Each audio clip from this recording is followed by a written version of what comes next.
Now I'll talk about the visual hierarchy in my infographic.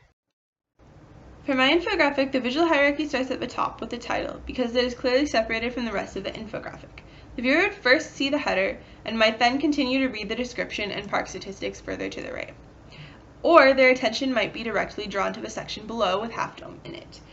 They would see the title first because it's red, and then they would see the large picture of Half Dome. They'd probably then continue to read a little bit of the details around Half Dome and see the location and appearance displays. Then they'd head on down to the timeline, read it from left to right, and they'd see this display on the bottom about visitors to the park. Then they'd head back up to the top and start reading with smaller elements. They'd probably read the title first for them and then look at the visual element and then read the smaller text. As an afterthought, the reader might go back up to the top if they hadn't already seen the description and statistics at this point. So the visual hierarchy attempts to lead the reader through a story about the park. It starts with the title and a brief description and statistics, and then shows the reader one of the most astonishing elements of the park, Half Dome. It follows up with a brief history of the park and a look at the number of people that visit the park yearly to show its popularity. Then the smaller displays on the right continue to give more information, starting with a comparison between Yosemite and another popular park, Yellowstone, that some viewers may have already visited. It continues on to give information about bears, a common fear or matter of interest when visiting a park. Next, the reader learns about where the park is in relation to California, as well as what is available in the park during different seasons. Finally, the viewer is given some references so that they can follow up and do more research about the park if it interests them. In this section, I'll discuss unity and variety in my infographic. Unity is created with repetitions of colors, shapes, and sizes. There are some shapes that are used several times. For example, the shape of Yosemite is used in a few different places, as seen here, here, and also here. I use photographic elements in my infographic as well, and they're seen dispersed throughout the infographic as opposed to having just one photographic element. The colors are also repeated throughout the infographic. There are only yellow and green graphics, and they are always solid shapes and always the same shade. The red for the titles is also very consistent. An example of size remaining consistent is in the size of the images and the circles in the timeline. Images, and here are the circles. Text size is also consistent throughout, with one size for the titles and one for the body text. Variety is created by variation in shapes. For example, in the pie chart over here, the two smaller wedges are pulled out of the circle slightly, because in their case it wasn't possible to fit the text inside the slice of the pie. In this way, it isn't a perfect circle compared to the perfect circles, for example, down here. There's variety in color because not everything is the same color. Both green and yellow are used for graphical elements, with yellow sometimes being used to highlight, as in the case here with the most popular months highlighted. There's also variation in size because the different sections on the right of the infographic are longer or shorter depending on the space required by the display. So for example, the location display is a little longer. Also, the display of Half Dome is the largest in the entire infographic, so that draws attention to that section. This is similar to my base model because the shape of the frog outlines is repeated in several places in my base model, just as I repeated the shape of Yosemite here. Photographic elements are also used in several places in my base model, such as here and here.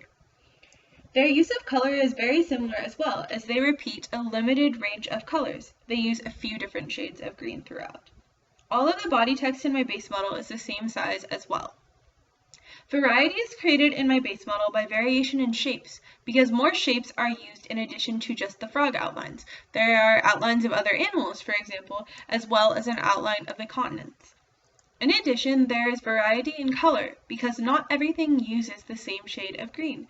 There are a couple of shades used, a darker one here, lighter one here, as well as white for the text. They also create variety by making the elements very different in size.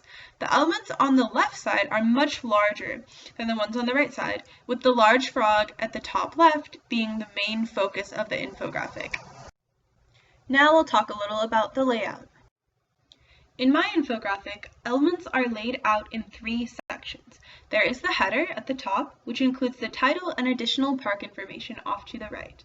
Then, there's the left column for larger displays about Half Dome, a timeline about park history, and at the bottom, a number display about park visitation.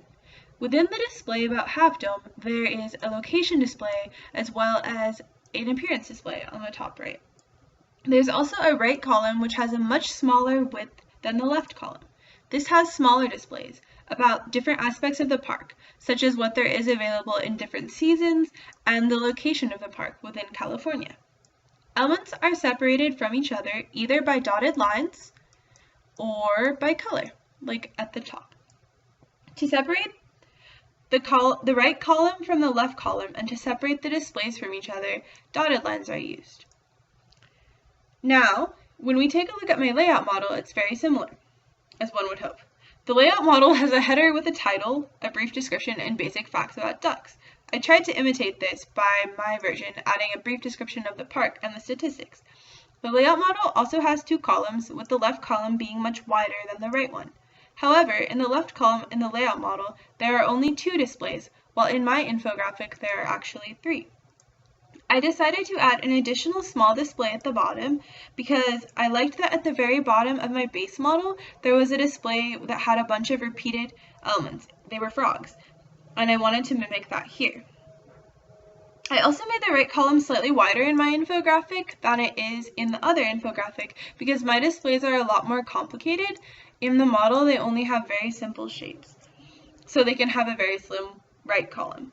And then for separation between elements, the layout model mostly uses dotted lines. The only place where I diverged from the layout model as far as separation goes is in my header, because there weren't any other colors that I could use for the background in my color model, and so for that reason I decided to just use yellow, a yellow line, much like how the header gets separated from the rest of the infographic in my color model.